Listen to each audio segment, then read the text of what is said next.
Hello friends, जय जगन्नाथ। चलते आज ब्लॉग भी स्टार्ट करवा। मु सकाल सकाल उठली, उठे चल ब्रश करने। ब्रश कर सारिक आस मुँह पोछीदेली। मुँह पोछि सारिक माँ को मागिली कौन कर दियो खाइबी, मत बहुत जोर भोक लगे। माँ आणिकी मत मैगी धरदेले, कहले ने खा। मुझे गरम गरम इपिकी ठंडा ठंडा करके फुंकी खाईदेली।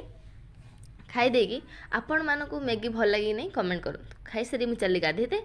गाधे आसिकी टी सजबाज हो गली।